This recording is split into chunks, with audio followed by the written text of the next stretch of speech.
bom dia! O Antena Paulista está começando e olha só o que você vai ver no programa de hoje. Nosso programa embarca numa viagem sobre trilhos para comemorar os 150 anos de uma das principais ferrovias do país, a Estrada de Ferro Sorocabana. Criada para ligar a região central da capital até Sorocaba, no interior paulista, ela funcionou até 2000, quando foi desativada. E a gente te convida para outro passeio. Você vai conhecer um pedacinho da Inglaterra bem perto de São Paulo. Uma vila cheia de charme que faz parte da história ferroviária do estado. E na busca por ampliar o transporte de passageiros na maior cidade do país, uma obra do metrô trouxe à tona um sítio arqueológico. São mais de 40 mil achados desde o começo das escavações.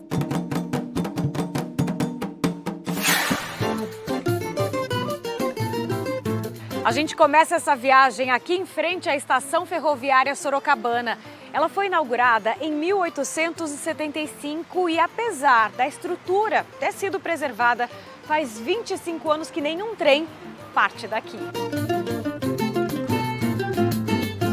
Marco, você é pesquisador de patrimônio industrial e aí quando a gente pensa em 1875, ferrovia, a gente pensa em café. Só que aqui, não exatamente. Exatamente. A Estação de Ferro Sorocabana, a Estrada de Ferro Sorocabana é uma das raras, se não a única que foi construída aqui no estado, não para transportar café, mas para transportar outro produto, que é o algodão. Então, a partir de meados do século XIX, Sorocaba dá essa guinada de plantio de algodão e depois de beneficiamento, industrialização voltada a essa parte algodoeira, por um fato bastante peculiar, que foi a Guerra da Secessão nos Estados Unidos. E o que isso tem a ver conosco? Os Estados Unidos eram o maior fornecedor de matéria-prima para um país mais industrializado do planeta naquele momento, que era a Inglaterra. Planta-se em alguns lugares e aonde isso vai dar muito bem? Aqui em Sorocaba, por causa desse clima subtropical, que é o mesmo clima que tem no sul dos Estados Unidos. Nesse momento, chega aqui em Sorocaba um sujeito que teria uma grande importância para a constituição da Estrada de Ferro Sorocabana, que é um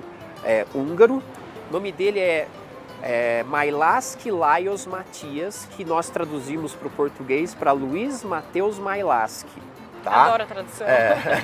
Ele vem para o Brasil, acaba indo parar em São Paulo. Ele era engenheiro militar. Então ele, vendo essa necessidade de melhorar essa questão do transporte e sabendo que os nossos vizinhos aqui de Itu estavam tentando criar um ramal de São Paulo para Itu para transportar o café, ele vai até lá e tenta convencê-los. Poxa, aqui Itu é do lado, por que vocês não fazem então esse ramal chegando até Sorocaba? Mas eles não chegam num acordo. E ele sai de lá extremamente,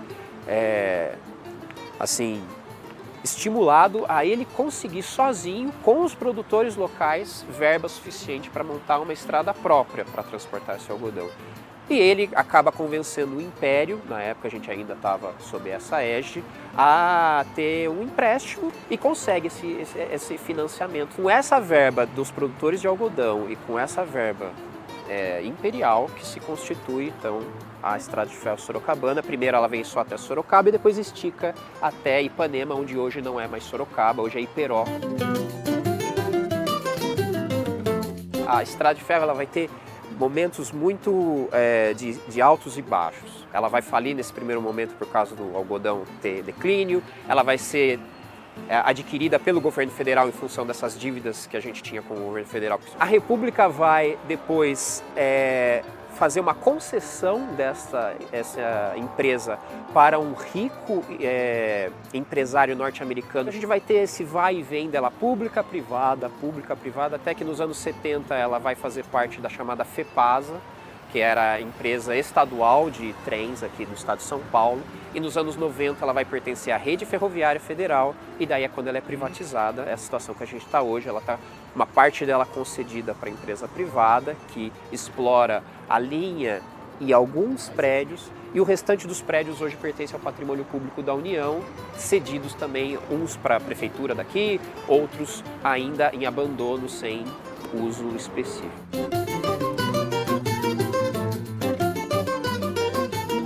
a gente tem um prédio em que ele é demonstrado essa pujança que a gente estava vivendo da estrada de ferro nesse momento, que ela havia se reestatizado, é um momento de grande expansão da linha.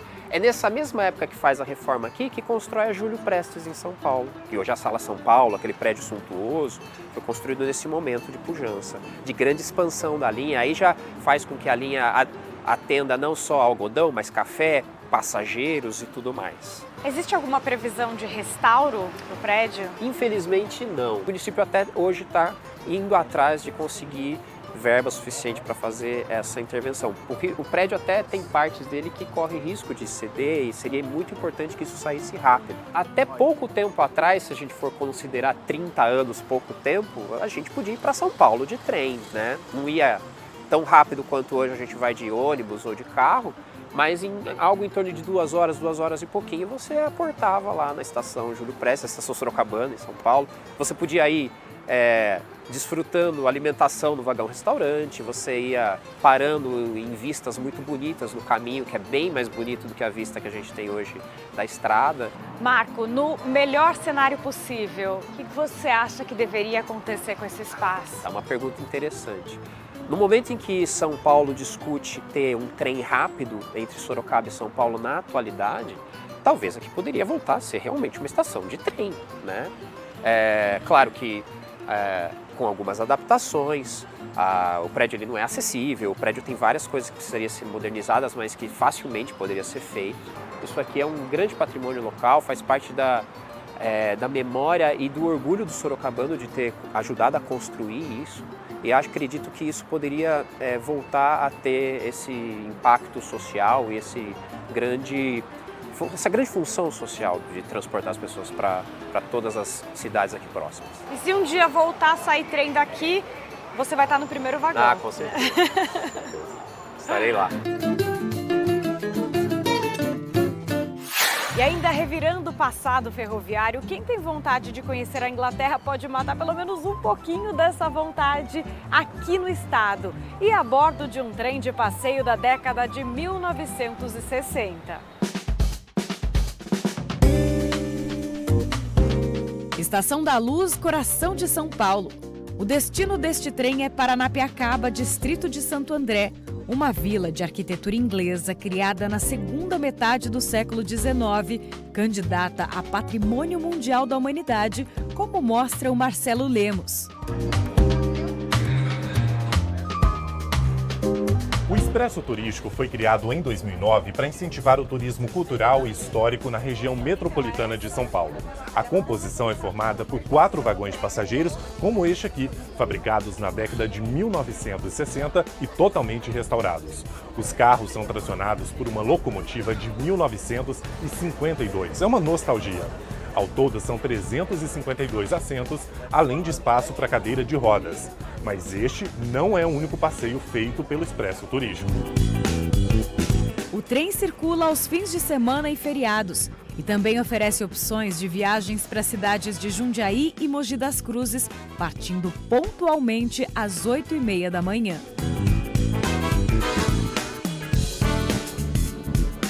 O trajeto da Estação da Luz até Paranapiacaba tem cerca de 50 quilômetros e dura em média 2 horas. O percurso é feito por um pequeno trecho da primeira ferrovia paulista. Hoje, esse trecho corresponde à linha 10 turquesa da CPTM. Também é possível embarcar na Estação Prefeito Celso Daniel, em Santo André. Aos poucos, a paisagem urbana vai ficando para trás. E pela janela, São Paulo se revela por ângulos que a gente não vê todos os dias. Poder parar e olhar o lugar que você passa sempre é um outro olhar, né? Um olhar detalhista, um olhar de reviver história mesmo. Muito interessante no início eles apresentarem, né? Passar informação como está agora. Falando do histórico, falando da história, né? Essa narração, essas informações são muito bacanas. E o espaço, né, fora que a gente passa em estações antigas, né? Tem uma área também verde, bem aberta, lugares desconhecidos para nós, né? Eu gosto bastante de história, eu gosto de ver os lugares, eu sou bem Eu gosto de observar as coisas, né? Eu sou bem observadora. A primeira ferrovia do estado foi a São Paulo Railway, inaugurada em 1867. Ela ligava o Porto de Santos até Jundiaí, passando pela capital. Era utilizada principalmente por transporte de cargas. Em 1992, a linha foi dividida. A atual 7 Rubi da CPTM, antiga linha A, passou a operar o trecho entre Luz e Jundiaí. E a linha 10 Turquesa, antiga linha D, ficou com um trecho entre Brás e Rio Grande da Serra. Já o trecho Rio Grande da Serra ao Porto de Santos, hoje é utilizado apenas por transporte de cargas. O serviço de passageiros funcionou até 1996. O contexto é um arranjo legal, que é da década de 1830, que é federal, para que o Brasil pudesse ter ferrovias, né? E daí tem essa figura que é o Barão de Mauá, que atuou especialmente na década de 1840 até 1860 para achar uma forma de financiamento adequada. Esse caminho ferroviário, né, ele foi uma exclusividade da São Paulo Railway, que era a companhia de financiamento inglesa, e ficou por 80 anos exclusiva. E neste trecho, que era Santos-Jundiaí.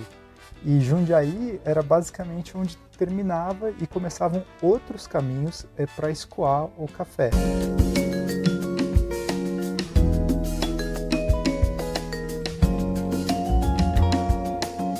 No alto da Serra do Mar, rodeado pelo verde da Mata Atlântica, esse lugar guarda a memória de um tempo em que o progresso chegava sob trilhos.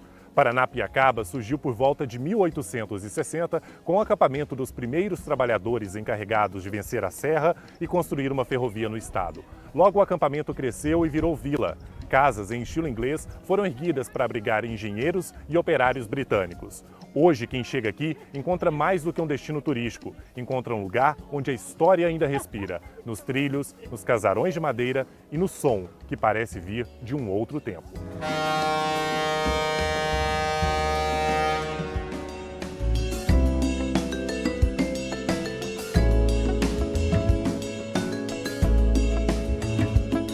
Essa estrada aqui, que é a estrada, depois a estrada do mar, da Serra do Mar, ela depois foi asfaltada, depois ela virou uma estrada de paralelepípedo, foi a estrada que Dom Pedro mesmo, em 1822, estava aqui atravessando, vindo de Santos, e não chegou em São Paulo, né, parou na margem do Ipiranga e declarou a independência, foi passando por esse caminho aqui.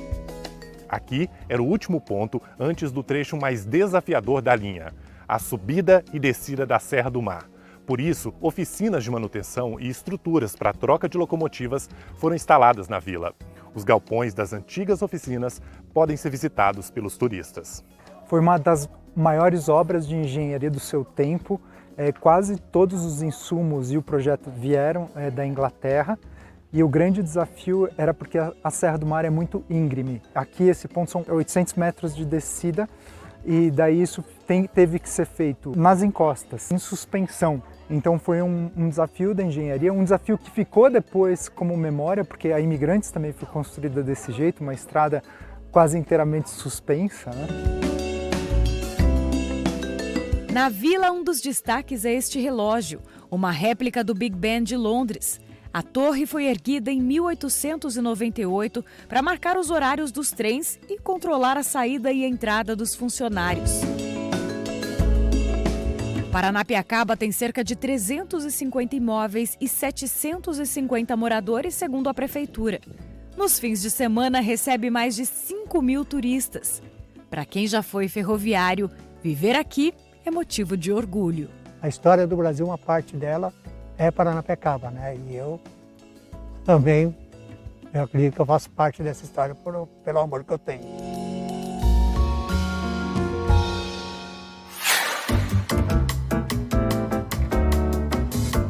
Depois do intervalo, você vai conhecer o Museu da Estrada de Ferro Sorocabana.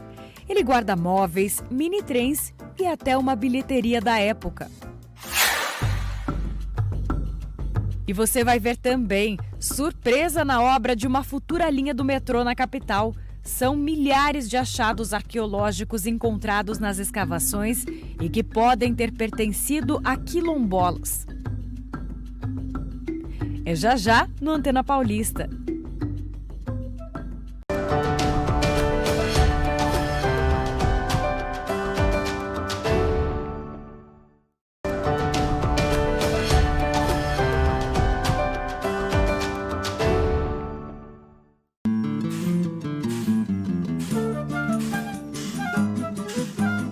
Estamos de volta com a Antena Paulista e de cara eu te convido para um passeio de Maria Fumaça.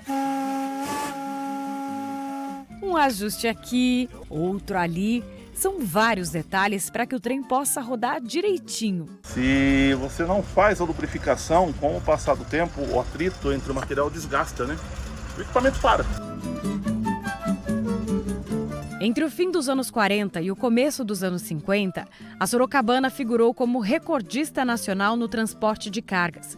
Mas essa estrada, que assumiu um papel tão importante, começou de forma bem tímida. O primeiro trecho, inaugurado em 1875, tinha 110 quilômetros, entre São Paulo e Sorocaba. Em 1883, foi aberto o prolongamento até Tietê. Em 1905, o ramal até Bauru foi concluído. Em 1922, a Sorocabana chegou ao porto de Presidente Epitácio, às margens do Rio Paraná. E o ápice da construção foi em 1959, com 2.172 quilômetros. Agora a gente veio conhecer o Museu da Estrada de Ferro Sorocabana. Ele fica nesse casarão, tem estilo inglês e pertenceu ao engenheiro-chefe da Sorocabana. Só para a gente ter uma ideia, essa daqui, gigantesca, enorme, era a escrivaninha dele, de madeira, uma castanheira toda talhada, ornamentada. E essa aqui, a cadeira dele, é tão grande que parece um trono. Tem quase o meu tamanho. Chefe é chefe. Daniela, você é museóloga e a gente está numa sala que celebra um desses momentos de auge da Sorocabana. O que a gente tem de interessante por aqui? Isso, essa sala retrata o momento em que a Ferrovia Sorocabana expandiu até o extremo oeste, com o Paraná e o Mato Grosso do Sul. Tem diversos objetos que representam esse momento da Sorocabana e alguns deles, bem curiosos, são os tijolos que eram fabricados na olaria que era própria da Sorocabana. Ou seja, o tijolo saía da própria Sorocabana. Isso, saía da própria Estrada de Ferro Sorocabana. Mas não só o tijolo, né? Praticamente tudo Praticamente tudo, né? A Sorocabana ela concentrava muitos serviços, inclusive de marcenaria, de construção civil, de torneiros mecânicos, de produção de peças para a própria ferrovia, né? Dá algum exemplo pra gente desses objetos? Por exemplo, tem diversos itens em marcenaria, mesas, armários, tem miniaturas de trens, tudo isso era produzido pelos funcionários da Sorocabana. E tem um escafandro aqui também. Isso, tem um escafandro. O escafandro era como se fosse um uniforme dos mergulhadores que também eram profissionais da Sorocabana, da Estrada de Ferro Sorocabana. E eles faziam o próprio escafandro, eles próprios mergulhavam. Eles atuavam na construção de pontes, nessa expansão da ferrovia. E com todo esse know-how do setor industrial, eles acabaram sendo precursores do ensino técnico no Brasil. Exatamente. A Sorocabana criou o curso de ferroviários no final da década de 20, que foi o precursor justamente do ensino de aprendizagem do Senai, que veio a ser o Senai, depois. Então dá pra gente dizer que sim, foi um início aí do ensino técnico no Brasil, um ensino profissionalizante, digamos assim, no Brasil.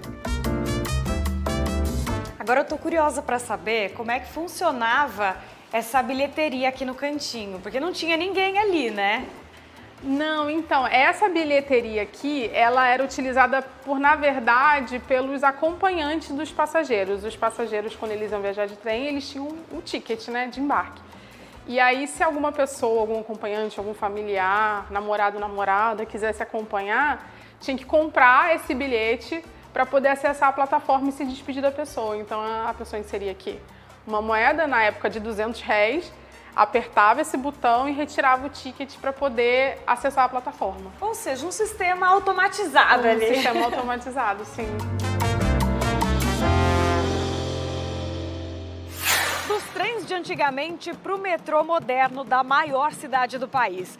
As escavações em um canteiro de obras revelaram descobertas arqueológicas. São mais de 40 mil objetos encontrados desde 2022.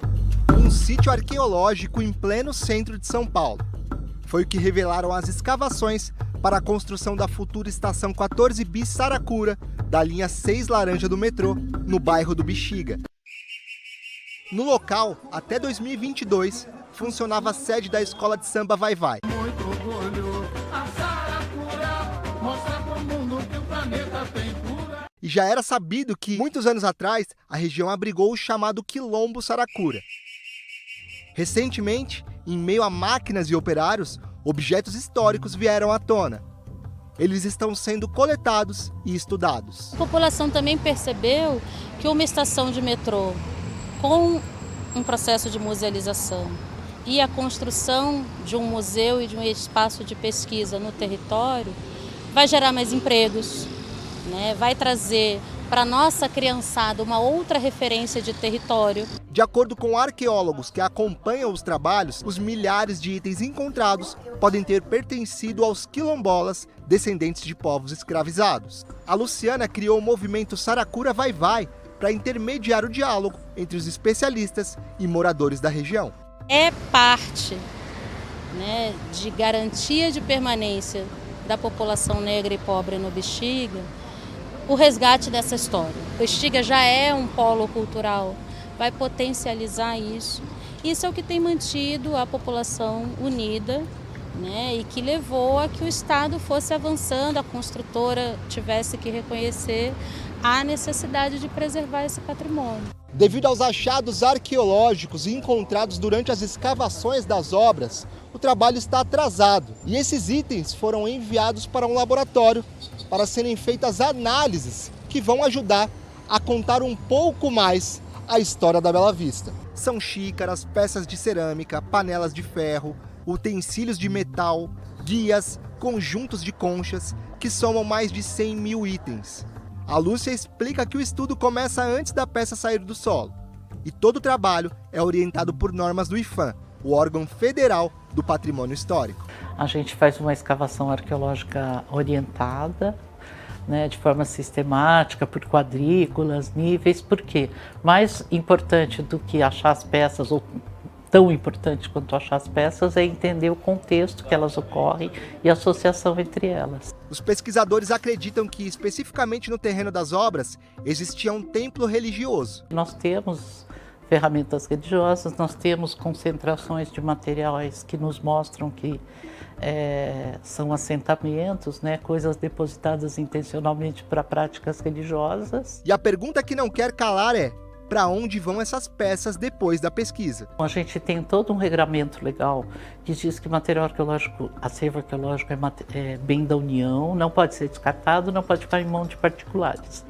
Terminando isso, nós temos que entregar para uma instituição. Quem se comprometeu e assinou o termo de responsabilidade foi o Centro de Arqueologia de São Paulo. Uma história que, segundo a Luciana, precisa ser contada, exposta, para que não haja um apagamento da memória negra. A gente costuma sempre dizer que isso é parte do direito a uma cidade antirracista.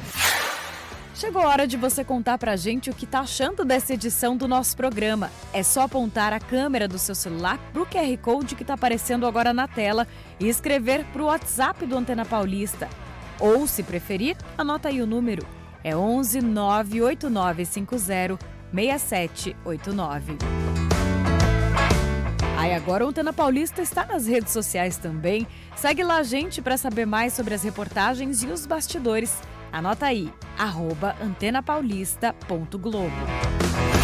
E aí, curtiu a Antena de hoje? Se você quiser ver, rever ou compartilhar alguma das nossas reportagens, é só acessar o Globoplay. Uma ótima semana para você, para sua família. Tchau, tchau.